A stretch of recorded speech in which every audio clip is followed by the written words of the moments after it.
off we go. So hello everyone, thank you Pretty for the introduction. So this panel on the class periodicals, the idea came with my interest in the Gardener's Chronicle, and actually I wasn't at all thinking about it in terms of a class periodical, because I was mainly interested in the beginning only in the illustrations, and then the class periodicals and general news in the Gardener's Chronicle brought me to this question of class periodicals. And that's why I have contacted Jamie and Sally, who have very kindly accepted to be on this panel. I'll just introduce them very shortly. Jamie Horrocks is Associate Professor of English at Brigham Young University, Provo, Utah. And Sally Frampton is a Research Associate in Health Humanities at University of Oxford. So in this panel, my presentation is going to be more like a definition with an example. And Jamie, who is going to present next, her presentation is more like a classification, categorization of trade periodicals, especially in print trade. And Sally's is on medical periodicals, gives us a nice case study of that of those periodicals. So I will begin my presentation. If there are any questions, I'll try to share my screen. Okay, the one to share is this one. All right, can you see my screen?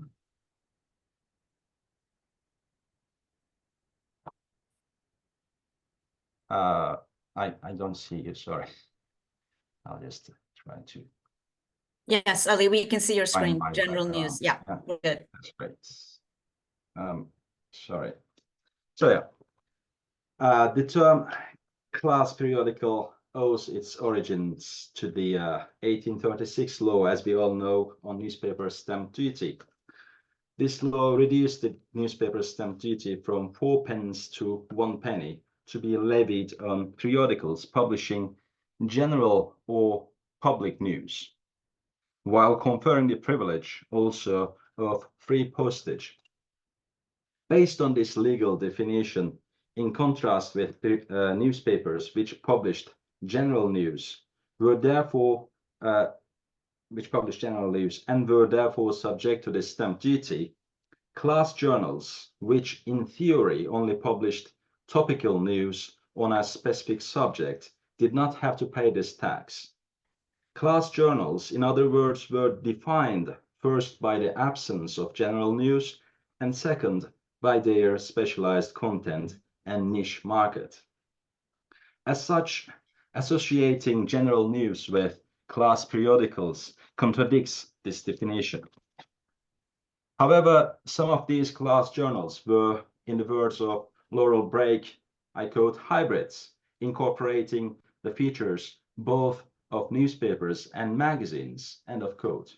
In other words, they published class as well as general news.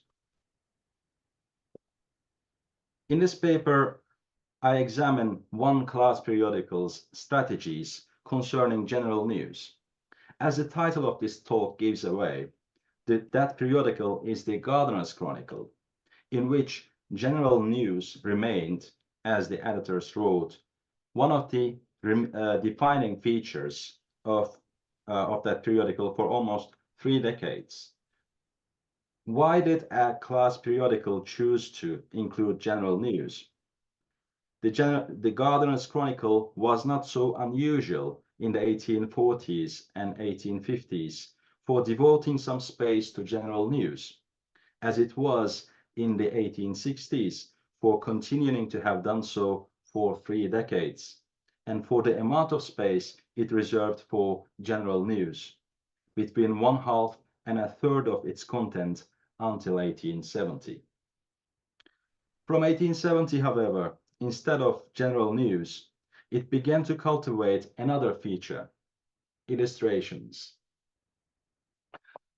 Laurel Brake contends that the collective identity of any given periodical can be understood by studying its inclusion or exclusion of particular content as well as its publication format. End of quote. This paper, therefore, is an attempt to understand the collective identity of the Gardener's Chronicle. The Gardener's Chronicle was established in 1841, and it was the second weekly horticultural magazine following Gardener's Gazette, established only 4 years earlier. Its horticultural part was edited by John Linley from 1841 to his death in 1965. Linley was the professor of botany at University College London. His co-editor, Joseph Paxton, who served as the general editor, was also a well-known figure. Paxton later designed the Crystal Palace for the Great Exhibition. The printer and publishers were also familiar names. William Bradbury was the co-owner of the publishing firm Bradbury and Evans, which also published and owned Punch and for some time The Field. Finally, Charles Wentworth Dilke, first baronet, was also involved in this venture. Backed by such influential men, there was every reason to believe that this magazine would be a successful one. 3 years after it began publishing, an agricultural part was added, and its title was modified accordingly. This additional 24-column agricultural content, besides the horticultural and general news parts, each 24 columns, did not change its price. The readership the Gardener's Chronicle sought was large and broad. Wilkinson observes that it was, I quote, aimed at the gentry and upper classes who wanted to improve their gardens and were also interested in keeping in touch with the events in London and other cities, end of quote, as well as professional gardeners and nurserymen.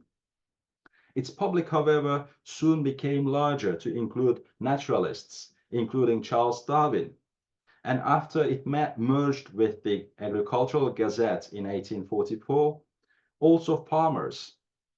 One correspondent wrote, who did not see the Times nor write in that paper because it is not the one which represents them or values their opinions or interests, end of quote. Although this contrast with the Times defined some portions of its largely provincial public, the Gardener's Chronicle looked very much like a modern broadsheet, and similar to the Times with 3 columns. Although a class journal, for almost 3 decades, the Gardener's Chronicle regularly reserved about 1/2 to 1/3 of its columns to general news. Its prospectus in 1841 announced that, in the second place, we shall introduce that description of domestic and political news, which is usually found in a weekly newspaper. Our best endeavors will be to make the Gardener's Chronicle a full and comprehensive record of facts only, a newspaper in the true sense of the word, leaving the reader to form his own conclusion and opinions. The reader will thus be provided, in addition to the peculiar feature of the journal, with such a variety of information concerning the events of the day as will supersede the necessity of providing him with any other journal. Although the newspaper part of the Chronicle was second in importance to its horticultural and agricultural parts, it occupied the same amount of space. Wilkinson again speculates that this might be a precaution by the publishers, I quote, in case gardening did not prove to be a totally absorbing subject to their readers, end of quote, to convert the title into a weekly newspaper. But considering that the newspaper part became a regular feature and was allocated equal space with horticultural and agricultural parts, the newspaper seems to have been an integral part of the design the founders had in mind initially. The presentation of the newspaper part went through several changes. Between 1841 and 1843, the News of the Week section was integral to the Chronicle with continuous page numbers. In 1844, the newspaper section was published without page numbers. In 1845, the newspaper section has page numbers, but independent from the horticultural and agricultural sections. The newspaper part of the Gardener's Chronicle can be examined as a supplement, although it was never referred to as such. Several observations support this point of view. The use of separate page numbers shows that a difference between the two was conceived and presented to the readers. Furthermore, the newspaper was organized as a pull-out supplement, which made it easily dispensable.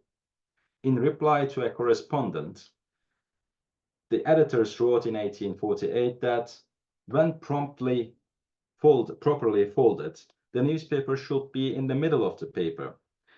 This part is paged and headed distinct from the other, so that subscribers who do not wish to bind it with the horticultural part may detach it.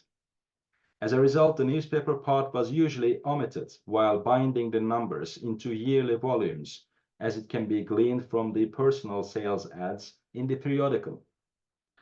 Nor did the reprints include the newspaper. Furthermore, as it was paginated differently from the two other parts of the Chronicle from 1845, in the few volumes which included, it was placed at the end of the volume. If one does not look for it, it is very easy to assume that it was discontinued at a much earlier date than it in reality was. In the final number of the year 1869, the readers of the Gardener's Chronicle found a reminder of the objectives set by its founders, while supplying the special wants of the classes for whom it was intended, should also give them, in a condensed form, a summary of the general events of the week. But a change was afoot, the leader continued. I quote, "This was in the days before the penny papers were in existence, at a time when the gardeners, farmer, bailiff, in the country districts could hardly procure without much expenditure and inconvenience intelligence as to what was going on in the world. The proprietors announced that they had finally succumbed to, I quote, the expressed wishes of a very large number of their friends to discontinue the newspaper matter, in order to devote more space to the questions of gardening and agricultural interest by making certain modifications." End of quote. Gardener's Chronicle's long commitment to the general news might be explained by referring to its mainly provincial readership, as well as the free postage benefit of the newspaper stamp. But why the newspaper was abandoned at the end of 1869 is difficult to explain definitively. It did not come after a change in the editorship or ownership, nor did it mark the beginning of a new series. The newspaper part was not dropped either in 1855, after the repeal of the compulsory newspaper stamp duty, or immediately after 1865, when its two founding editors, Linley and Paxton, died. Despite the proportion of the change, dropping off 1/3 of the journal, there were only minor changes in its outlook, and there was almost an effort to make this change as discreet as possible. In 1870, only the title was modified to omit the subtitle, "A Newspaper of Rural Economy and General News." While the newspaper was dropped, the most important addition was the inclusion of illustrations, more than ever before and in a more systematic manner. The extent of the space which illustrations began to occupy from 1870 is visible in the chart. The Chronicle did not include any considerable number of illustrations until 1870, while the increase starting from that year is remarkable. What is interesting in the case of Gardener's Chronicle is that although each had different uses and values, illustrations came to replace general news in 1870. while until then, general news was one of its, I quote, leading features, end of quote. Afterwards, illustrations became so, as the editors boasted only 4 years later that, I quote, on no former occasion have so many illustrations of such permanent value been brought together in like manner, end of quote. The inclusion of illustrations at such great numbers was due to two main developments in the way illustrations were perceived by the 1870s. First, by this time, John Topham observes the cheaper method of illustration through the use of wood engravings had become socially acceptable to be utilized in prestigious scientific periodicals after decades of denigration. Second, the early century disparagement of the scientific illustration as unsuitable for serious scientific literature as Sackert shows had been overcome by the 1870s. As a result of these developments, most of the science periodicals established in the 1860s included the word illustrated in their subtitles. The importance attached to the illustrations was also evident in the way they began to be captioned in the Gardener's Chronicle, whereas there were rarely any captions or figure numbers for illustrations before. From 1870, each illustration was captioned with a continuous figure number, and from the following year, captions also included plant names and descriptions.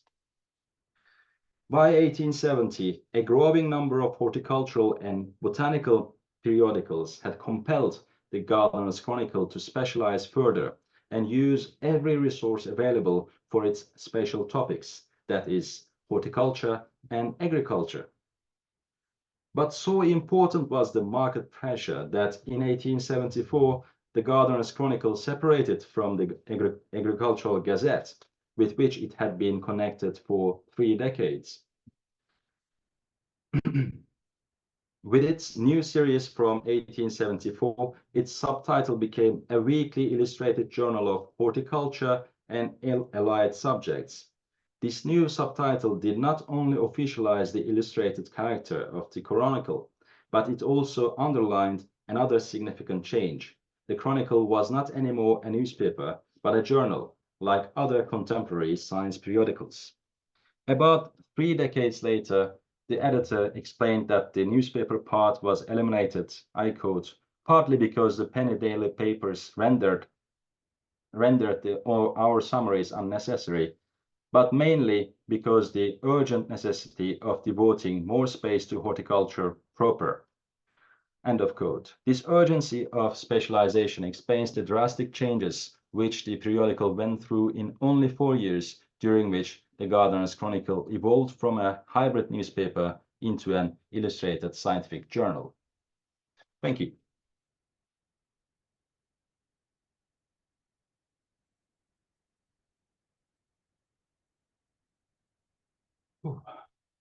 Is it Jamie next?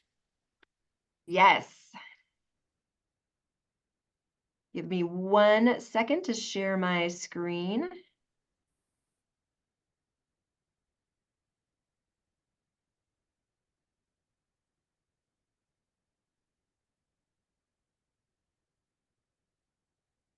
All right. Pretty, can you give me a thumbs up if you can see my screen? Okay, we're good to go. Excellent. Thank you all for joining us today. I keep trying to convince my friends and colleagues that 19th century trade journals are really exciting. It's kind of a hard sell. So it's fun to be with people who share some of my interests. I want to think today about some of the issues of classification that are unique to class periodicals using some of the print trade journals that I have been working with.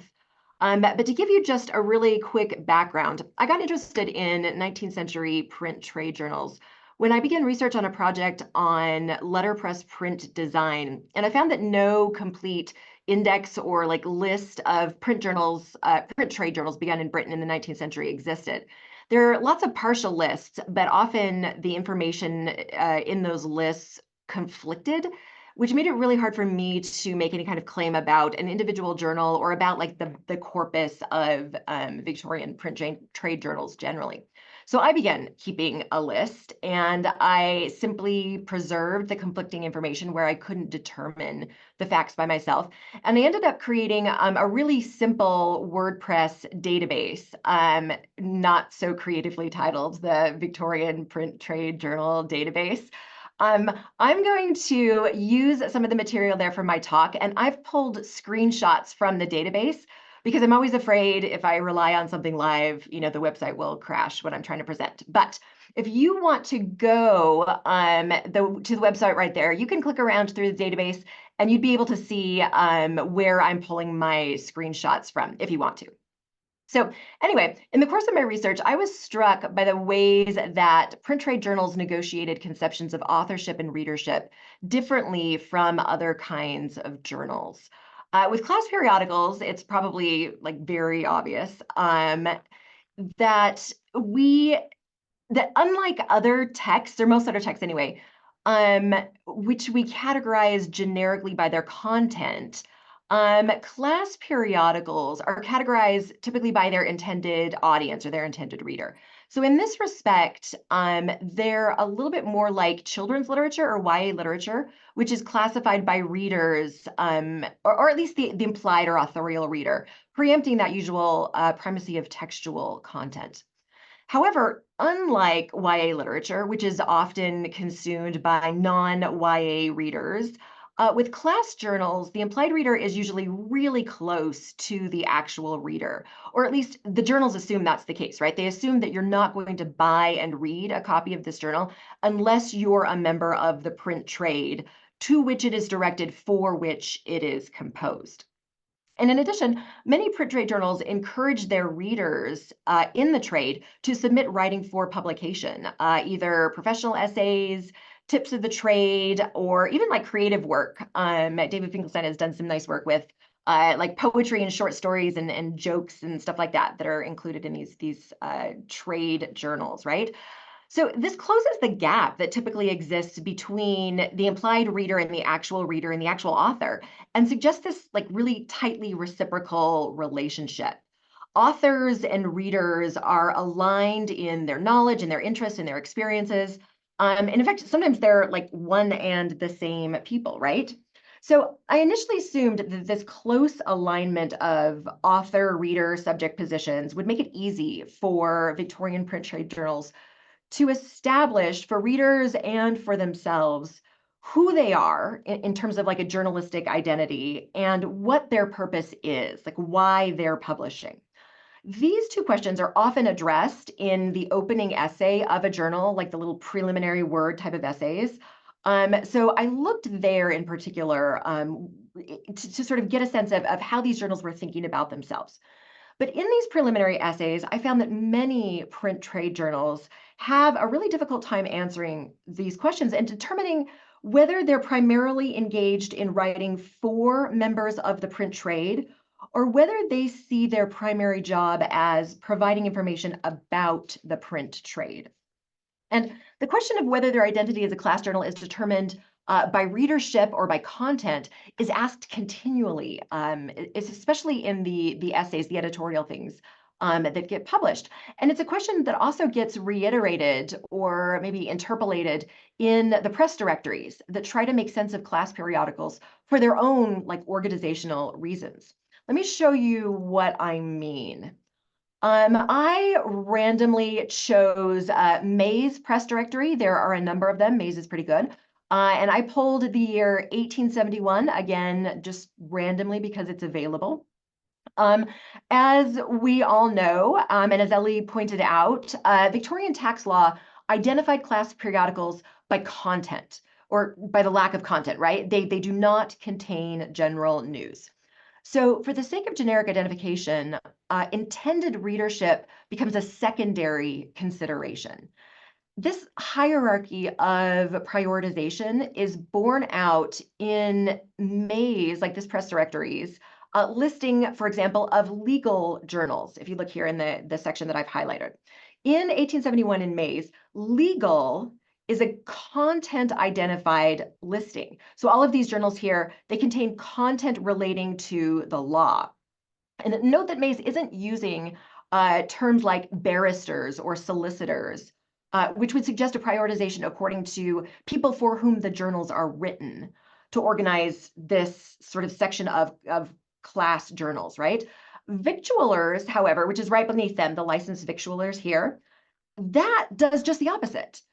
It's a listing that prioritizes the readers or the audience, the victualers themselves, instead of the periodical content, right? Which we would assume it would use a term like victualling in that case. And this type of thing happens over and over again throughout Mays. If you look here, humorous and satirical identifies these periodicals by content, the material they contain. But down a little bit further on the page, industrial classes identifies journals by their intended audience, right? When we get to the print trade journals that are listed in Mays in 1871, we find that this directory favors content here as well, as you can see, right? It lists these 4 journals under its sort of listing for printing. And it's grouped these journals together, not because they are all for printers, like licensed victualers, right? But because they are about printing, which is the term that the press directory uses here. So this uncertainty about terms of classification in Mays is evident in the periodicals themselves too. In fact, I suspect that it's coming from the periodicals into the press directory. So in Mays in 1871, it lists just these 4, oops, sorry, went the wrong way. Lists these 4 journals, right? The lithographer, the newspaper press, the press news, and the printer's register. In my database, I can set the date terms to see what other print trade journals are circulating in Britain in 1871. And so you can see there's a number of other journals that Mays isn't picking up. But I want to take a look just for a second at the first journal listed by Mays, the lithographer.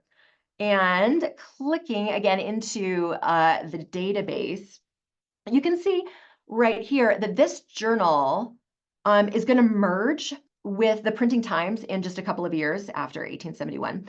But when the journal began in 1870, its subtitle here announced that it was a medium of intercommunication for the lithographic and engraving trades. So it identifies itself here in its subtitle anyway, in terms of its audience or its readers.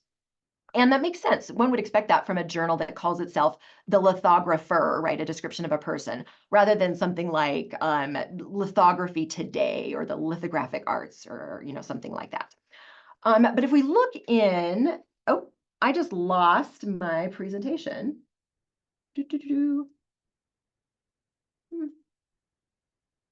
I don't know. We did practice the tech stuff before we start. Jamie, it's still there. You're just not on presentation mode. So if you maybe hit the present, yeah. When I hit the present mode, it's popping me off. It's like not giving me the option. Okay, here we go again. Yep, you're good now. Okay. You just have to enter full screen, it's saying. We'll move this over here, enter full screen, and we're back. All right, sorry about that. Technology, Anyway, so if you go into the kind of preliminary words article, let me click this one more time. Here in the lithographer, and in fact, I want to show you kind of the difference in color coding here. In this preliminary essay, the editors kind of vacillate a little bit between asserting the importance of people, which kind of underlined here in red, the people that they serve, and then the content here in blue, with which these readers are served, right? But the people are always foremost in the editorial content of the lithographer. And that's true even when this forces the editors to recognize some problematic divisions, like the divisions that exist between, for example, employer and employee, or the kind of awkward divisions that exist between continental competitors, foreign competitors, and native British editors, right? But while the lithographer continues, its subtitle changes. First changed in 1871 when it becomes this, a monthly journal of lithography and its kindred arts. And then again in 1873, it changes to a monthly journal of lithography, typography, and the reproductive arts, right? So the journal is no longer describing itself as a medium of intercommunication for members of the trade, right? It's a journal of or about lithography, typography, the reproductive arts, right? And then when this journal merges to become the Printing Times and Lithographer in 1873 or 1874, the subtitle changes again, which you can see here, and I've made it bigger, I believe. Whoops. One more back. There we go. It changes its subtitle to an illustrated, technical, and fine art journal of typography, lithography, paper making, and the auxiliary trades. And you can note the shift too in the preliminary essay or the introductory essay in this journal. Notice the preponderance of blue type here. Trade news, as it says, this compendium of trade news is going to come not from members of the trade, but it's going to come from parts of the world. The questions which may arise, again, are not going to arise from people. They're going to arise from branches of the trade.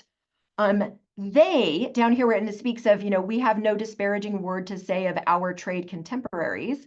They fulfill and fulfill ably a distinct function of their own. The trade contemporaries mentioned here, they're not people, but they're other trade journals. So the journal, in the end, the essay concludes, is going to draw together all the various branches of the printing trade, not draw together printers, but branches, right? So the shift in emphasis is slight, but it's revelatory, I think, of that uncertainty of categorization that's evident in May's in the press directory and stemming, I think, from the unique generic position that class periodicals occupied. So my 10 minutes are up, so I won't go through any other kind of titles to show how this unfolds over other trade journals, but I would want to note this. We know that how we classify information determines the narratives that we can draw from it. So examining how classification is working in these journals is actually essential to what we can say or know about them. There's very little that's straightforward or intuitive about the way that 19th century readers organize their systems of classification. And we don't yet have really good ways of theorizing differences in the ways that class periodicals identified themselves. This is partly because it's still difficult to track things like changes in subtitling throughout a corpus of journals, because our bibliographic sources are still just missing a lot, right? Andrew King has a chapter in his 2023 edited collection on work in trade periodicals, where he proposes some potential taxonomic models for thinking about trade and professional periodicals. I found these models really helpful as I've tried to determine what kinds of data to collect about the print trade journals in my database and what narratives I can draw from that data. But one characteristic of class periodicals, or at least the trade journals that I've worked with, that complicates most methodological models is their fluidity. The changes in subtitling, the changes that you could see in Ali's presentation as well. A database or a dictionary or an index, it captures data at one moment in time, right? But trade journals, they change size, price, editors, publishers, printers, length, format, like they change everything almost from issue to issue sometimes. These details, King calls them morphological details, right? They morph. And each time they do, the potential function and the social formations and the networks in which these journals are enmeshed change as well. So thinking about something small, like the way a subtitle frames the question of what a journal is for or about, can fundamentally alter what, in the end, we're able to know about a journal. So thank you.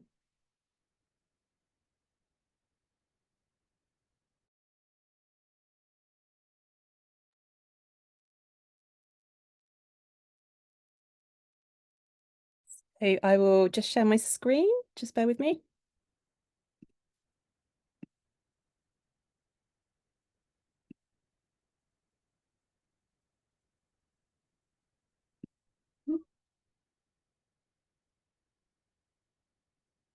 it's got that up. Sorry. Just trying to get rid of this invitation box. We're not seeing There it you on go. our end. Okay, just me. Right, can everyone see the slides and can everyone hear me? Fab. Yes. Thank you so much, Ali and Jamie, for those wonderful presentations. And I hope what I present over the next 10 to 15 minutes will further illustrate some of those themes already emerging around the permeability, the changeability of these titles, genre, class, and why they can be so challenging. And I think certainly medicine does reflect that. So I think it's fair to say in the 1800s, the literary marketplace was home to a vast constellation of medical periodical literature that catered to the tastes of a wide range of audiences. Weeklies aimed at medical practitioners circulated in tandem with journals that were riding the ebbs and flows of alternative medicine and the fashions thereof. Myriad penny publications on health and hygiene competed for the attention and the purses of the public, and we'll come back to that point because I think it's an important one. While journals on everything from nursing and first aid to mental science, dermatology and physiology amplified the market. Just on the stats, if I can forward. So just a little bit on the stats. How many medical journals were there in Britain in the 19th century? And you'll note the inverted commas because there's a lot of questions about genre and who is making those classifications, which we will come on to. Generally, though, there's been a few historians working on this area, including Bill Bynum quite some time ago, Janice Wilson and some others. In 1800, there were around perhaps 10 or fewer medical journals circulating in Britain and Ireland. By the time we get to 1880, there were about approximately 60. And by 1899 in Britain, we're looking at the region of something around 120. Overall, in about 1880, there were roughly around 650 different medical periodicals being published worldwide. Now, those statistics obviously come with a big pinch of salt. Many of them were constructed by this guy you can see here, John Shaw Billings, who was a surgeon and a librarian. I think one of the first medical librarians, certainly in the US, who had a big hand in creating some of these classifications.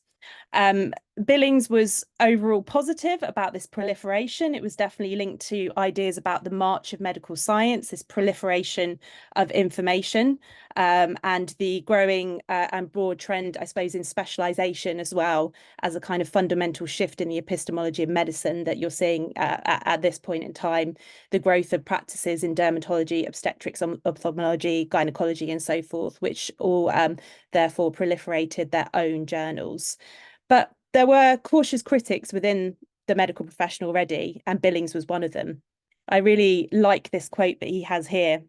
Growth and development in the physical world implies changes of earth as well as of life with the increase of the living tissues. There shall also be the excretion and destruction of dead, outgrown and useless matters, which have their day and serve their purpose.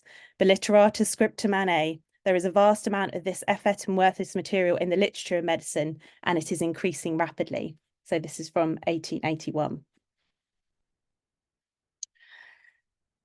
Nonetheless significant, however, to this growth of professional literature was a trend in medical and health literature aimed towards a more diverse audience in the 19th century. And that's what I want to focus on for the rest of my time. During the 1880s, in particular, I would argue the ways in which different groups of people, other than medical professionals, might participate in healthcare was being reimagined. Through the public health movement, there was a growing emphasis on the place of personal hygiene, domestic management, and the prevention of disease. Now, this is, of course, not to say that this concept of health journalism or health journals was entirely new in the second half of the 19th century. This is one of the earliest examples I found from 1816. This was the popular health journal, the Monthly Gazette of Health, which was established in Britain by the physician Richard Rees, which ran for 16 years, which is not too shabby for that point in time. Rees was at this point one of the most prolific authors of popular medical works in Britain. So kind of operating at the tail end of that surge in popular medical literature that we get at in the late 18th century. Every man, every woman is their own physician and so forth. And with that, the demand for cheap vernacular self-help texts. So he very much was riding that wave. And part of the reason he started this journal was in fact actually to promote those texts. So there was already an entanglement between books and journals within this particular title. Rees was, however, very careful to work alongside the medical establishment rather than opposed to it, and very shrewdly marketed the Gazette as an anti-quackery endeavour, promising to reveal details about patent medicines so that unsuspecting members of the public would not be duped by unscrupulous entrepreneurs. And as you can imagine, this was quite an important issue in these decades of the 19th century. The Gazette was begun just a year after the establishment of the Apothecaries Act, which had made apprenticeships mandatory for apothecaries and required them to be examined and licensed by the Society of Apothecaries. And he very much capitalizes on that. And the Act penalised people basically who didn't have qualifications. So it's almost like a precursor to that Act that comes in 1858. So a considerable portion of the Gazette was given over to pulling apart various quack remedies in essays that were often dripping in sarcasm. Dr. Solomon, for example, was attacked for selling his cordial balm of Gilead, a remedy which in common of many medicines at this time was claimed as sort of general panacea for everything from nervous ailments to aging, but which Rees found contained little more than alcohol, sugar water and rosemary. And it was also revealed as well that Solomon had bought his qualifications from the University of Aberdeen. We see some other examples coming in the 1820s and 1830s. Unfortunately, the quality of this image, I'm really sorry, is not very good, but I love it because it's a frontispiece from a particular journal, the Medical Advisor. And you can actually see the mother using the Medical Advisor while the husband attends to the sick child. So there's this real entanglement of the journal within the kind of family's own practice of medicine. So I think it's a really interesting picture. Now, some of this might sound familiar, and it might sound familiar because a lot of these ideas were then capitalised on by Thomas Wakley, but were not necessarily Thomas Wakley's idea. Thomas Wakley very much leaned into Richard Rees's model for a sort of popular medical magazine. And in fact, when he established the Lancet in 1823, he absolutely conceived it as something that would not just be useful to medical practitioners, but would also be useful to the public at large. And he very much advertised it as something that citizens could read as well, simply to make them more well educated in matters of health and to again avoid the overtures of quacks. So citizens in this kind of model of the Lancet were very much imagined as part of the fight against quackery. So citizens and medical practitioners had to work together. And this is the pretty famous illustration of Thomas Wakley lancing Bransby Cooper, who was a surgeon, a not very good surgeon at Guy's Hospital, who had attained his place through nepotism and had formed a number of botched operations, which Wakley reported on, and this was disseminated into the general news. Now, this doesn't last too long. By the 1850s, the Lancet is very much closing ranks and distancing themselves from this rhetoric of their early days. So again, I think this speaks to Jamie's point about this constant changing and reimagining of journals. And this is even within just one editorship that this is happening. But he does pretty much a full turnaround, Wakley, over the space of about 30 years in how he imagines the Lancet and who he imagines it to be for. The language changes a lot within this time. So people's use of medical texts is very much reimagined in the sort of language of risk and surveillance, that this is something that the Lancet needs to survey. We need to keep an eye on how people are understanding medicine and where they're attaining texts about medicine. So things change a lot. This is kind of moving on sort of quite swiftly to the 1870s, but it's about this time that you see a lot of these kind of texts appearing in the Lancet, as well as other medical weeklies, which show concern of medical men about the dissemination of articles from medical weeklies into the general press.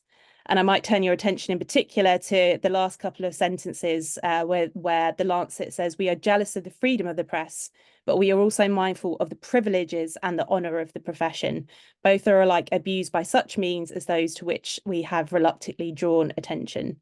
So it was a tricky situation. That dissemination couldn't necessarily be stopped, but there was a sense that this was risky. In particular, I think there was concern about popular titles that allowed readers to seek medical advice through their correspondence columns. As Claire Furlong has detailed in her excellent article, the Family Herald, established in 1843, and Reynolds Miscellany, begun in 1846, so two hugely popular weeklies, as we know, both made medical advice a feature of their columns, the Medical Corner, as it was called, and this was something that met a lot of discouragement within the medical profession, and Reynolds in particular was singled out for giving what was claimed to be dangerously inaccurate medical advice on its pages. But the Lancet and the British Medical Journal and other medical weeklies like them were also fully cognizant of the fascination people had with all things health. And I think this continues today. And they did on occasion capitalise on itself. They were shrewd about this. Foreshadowing the still present fascination about scientific research on food and diet, for instance, the Lancet's Analytical Sanitary Commission, which ran between 1851 and 1854 as a response to concerns about food adulteration, attracted wide-scale attention from newspapers, women's magazines, and the penny weeklies. So within this, Thomas Wackley had employed the Dr. Arthur Hill Hassell to conduct a series of tests on common household foodstuffs, including flour, bread, coffee, and sugary, to look at adulteration, and found lots of different things within those foods, including sawdust and oak bark. This was reported widely, as I said, across the press, and Wackley shrewdly spotted a way to market the Lancet as a trailblazing organ in public health innovation. And he took the opportunity to republish articles from the general press, where there had been praise for the Lancet's work in exposing these nefarious practices. So very much that permeation is there. As the century progressed, the medical press became, I think, ever more alert to this, and it kind of reaches a bit of a sort of culmination in a sort of few heated arguments in the 1880s and 1890s. This is an example of just one other periodical that emerges in 1883. It's called Health, which makes it very difficult to track down. This was by Andrew Wilson, who was not a doctor, although I think he may have had some medical training, but he didn't actually qualify, who capitalized on the fever for kind of medical advice and started publishing a journal which was literally just that, just pages and pages of people's of responses to people's questions. In line with all the others, you don't ever see the original query, you just see the answer to the correspondent. And again, this lasted for about 25 years, I think, so it wasn't just a brief periodical, it lasted for some time. I think there's a lot of subtext to things going on within this, and I think gender is a huge part of the story. So I think much of the concern that the medical professionals have and that the medical weeklies is about women coming into, I suppose, the sphere of health. If we think about the other things going on at this time, obviously you've got the move towards women joining the medical profession. You've got nursing going through some interesting changes in terms of identity about whether it's a profession, whether it's not, how much, I suppose, medical education or health education is appropriate for nursing. You've got first aid as well, which is suddenly also bringing women into the ranks of learning about anatomy and so forth. So there's a very important subtext, I think, around gender and the role that periodicals are playing in disseminating information beyond, and I think to women in particular. I just want to finish with, I suppose, one kind of episode, a culmination, I think, of all these kind of tensions that occurs at the end of the 1880s. So in 1887, the Lancet published a series of editorials criticising an apparent upsurge in popular medical journalism. They complained about the movement of content drawn from the medical weeklies into the generalist press. So we'd already seen a little bit about that, but it seems to kind of ramp up. And the fear, and I think this is crucial, that it would encourage people to self-diagnose and self-treat. So I think there's lots of ways we could read that. There probably was some genuine concern, but I think there was probably some concern that business would be taken away as well if people had the means to self-diagnose. So I think that there's a kind of financial subtext as well at a time where doctors felt like their profession was very overcrowded. This kind of lands on these two particular journals. So Baby, if you've read Sally Shuttleworth's work, you might be familiar already with Baby, which was a magazine for people who have babies, essentially, very much aimed towards women. And The Hospital, which is a fascinating magazine. Again, sort of referring back to what Jamie was saying, it changes constantly in the space of about 20 years. It starts off with this very sort of beautiful frontispiece saying that it's for institutions, but also families, congregations, and so forth. But about 5 years later, it's always becoming something else, and it becomes a bit more focused on nurses and medical students at their office as their audience. These in particular seem to generate a lot of defensive writing within the Lancet and the BMJ. I think part of that is because the people who are editing them were not doctors. So this makes them different from things like the Lancet and the earlier things like Rees's Gazette and so forth. So Henry Burdett, who was a hospital administrator, and Ada Ballin, who was a journalist. She was also active in other kind of areas like dress reform and also the Jewish community in London, are the two editors. And this seems to kind of spark a move towards doing something, I suppose, more official about trying to challenge this dissemination of medical news into what they claim is the generalist press.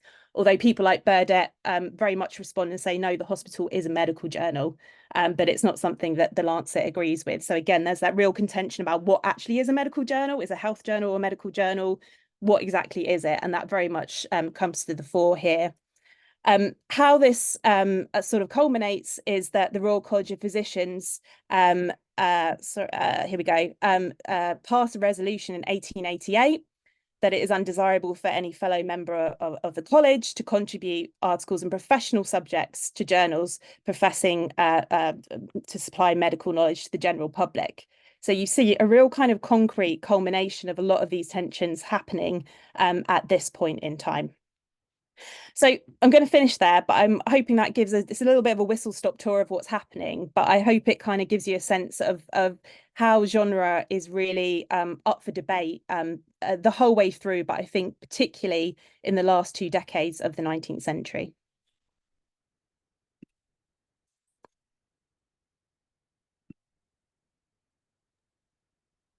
Thank you, Ali, Jamie, and Sally very much for that. We have I'm happy to stick around. We're almost at the top of the hour. We have a few minutes for questions.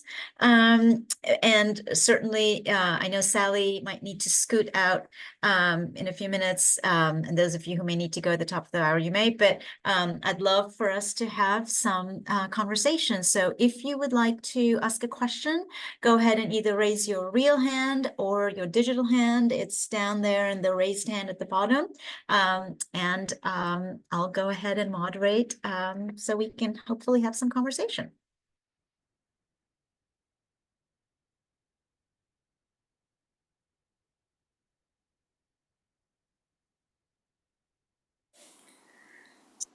So Julie asks a question. I'm going to go ahead and read Julie's question. Can the changes, Julie Codell asks, can the changes, you know what, let me pull it up so I can see the whole question. Can the changes in fluidity of trade journals be related to larger social issues in the 1870s and 80s?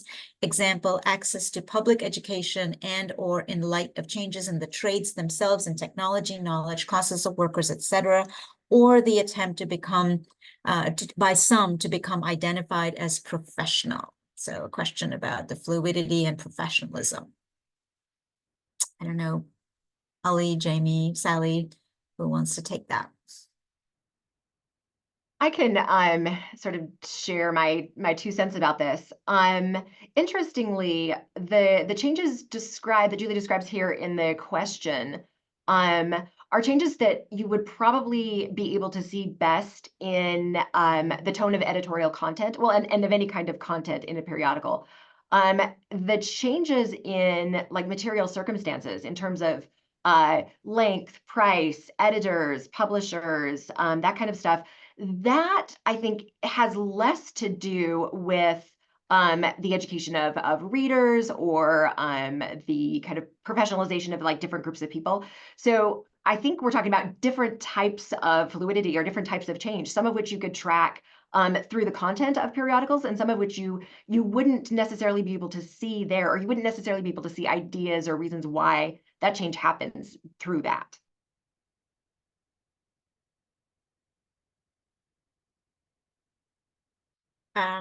Sally, did you want to come in? Yeah, go ahead.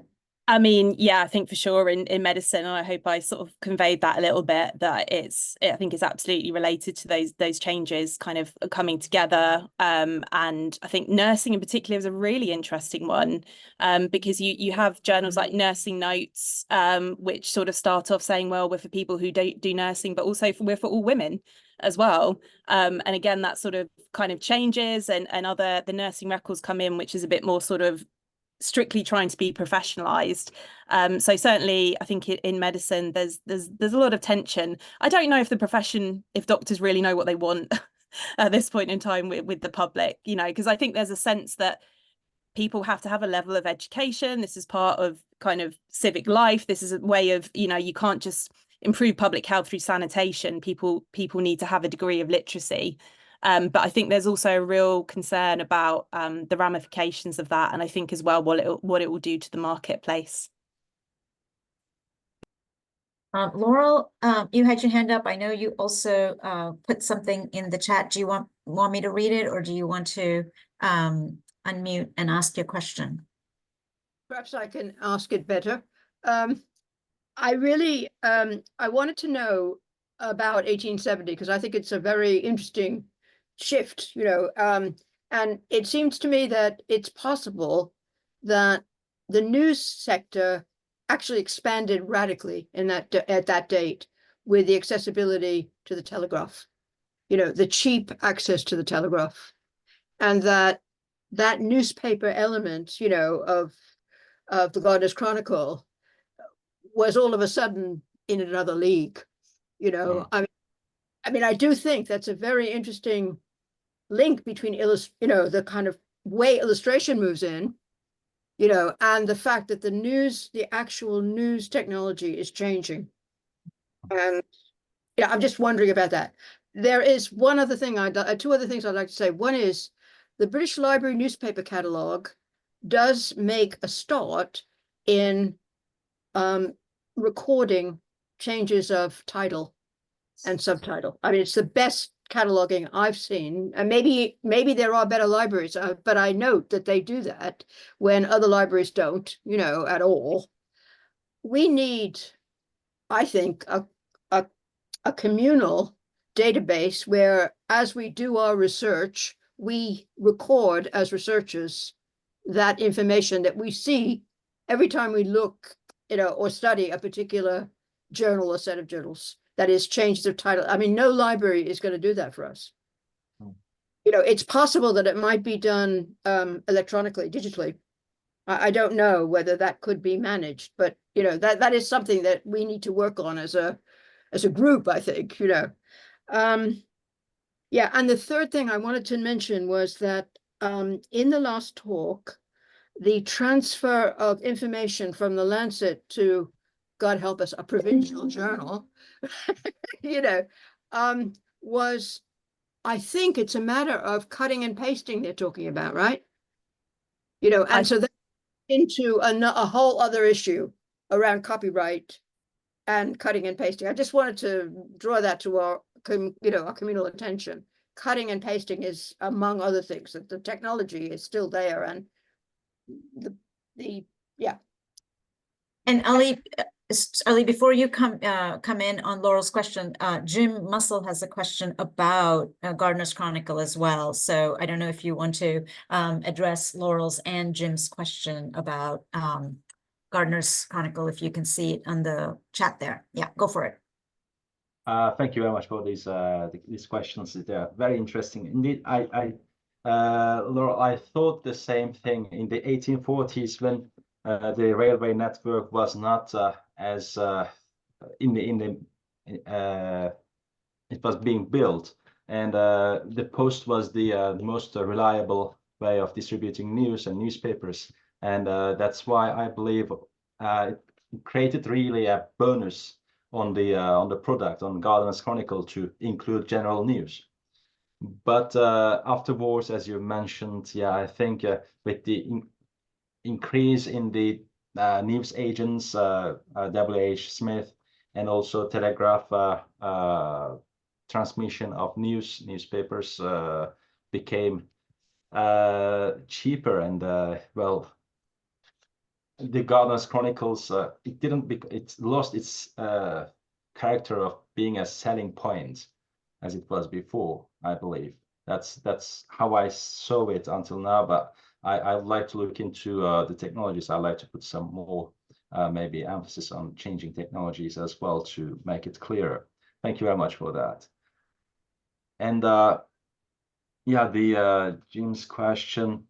Indeed, yeah, the nature is actually, yeah, that was, I had a quote about nature, but I took it out. So the Nature apparently became the journal of choice for Charles Darwin as soon as it started to appear in 1869-70. So Gardener's Chronicle was an important journal of communication between naturalists as well as gardeners. But then there's also Science Gossip, Harvick's Science Gossip in the 1860s, which begins in 1860s and begins to take over some of the light from Gardener's Chronicle. And I think, yeah, that is something I should also include and look into to make my case. Thank you. And there is also a third question. Can we just see if Jamie and Sally want to come in on Laurel's question before you turn to Teja's question, Ali? No, Jamie and Sally. Okay. Teja writes, I was wondering about why and when some field trade journals would be seen as an ally rather than as a competitor for gardening or agriculture. In Ali's example, or Jamie, did you come across this kind of tension in trade journals? Or Sally too, it's their competition. Oh, the doctors are awful. They're so bitchy. I wish I mean, it's, yeah, I can't think of anything where it was not competitive. I think because I work in medical history, and this is why it's so helpful for me, because I don't have a good sense of how different the medical experience is from other periodicals. But you know, I think from the publication archives I have managed to see, there is the constant concern obviously about making money. There is often political differences. You know, we talk about Wackley, but there was other editors who were equally firebrand and cantankerous as him. So it's a really good question, but I'm struggling to think of anything collaborative that I've seen thus far, to be honest. Can I just ask, was the question about fields or trades as allies or the journals as allies? No, Jamie, I was just really struck by how they seem to be, as you pointed out, like sometimes they used, like one sort of stands out as representative of the tree, like lithographer, not lithography. But I was sort of thinking of then, why would they think of one kind of printing as an ally where they can speak? They talk about intercommunication. And I'm thinking, but I mean, I was just really wondering perversely if there was some tension there. You know, sometimes when sort of communication doesn't flow so smoothly between the trades, there must be competition, I was thinking. So I was just really curious about that. No, it's a great question. And the print trade is kind of different in that in order to produce products in the print trade, you actually need a variety of trades or fields, right? So typographers need stationers, and the stationers need paper makers. And so there's a necessary kind of collaboration that's imagined in a lot of the journals. And you can see this also in the advertising material of these journals, which are very like promiscuous across multiple fields or subfields and trades. Your question too is interesting, like in terms of the sort of scissors and paste work of these periodicals, right? In a lot of print trade journals, they openly acknowledge the exchanges that they have with other print trade journals, where they're taking or scissors and pasting from. You know, they'll print a list at the end of the journal that says, here's all of the papers in our exchange, and we sort of feel justified in cutting and pasting whatever we want from these journals. So there's a kind of agreement that even among competing journals who are competing for sponsorship and for readership, there's a kind of maybe a necessary or unwitting collaboration in that kind of sense. So it's an interesting tension to me. Yeah, no, thank you.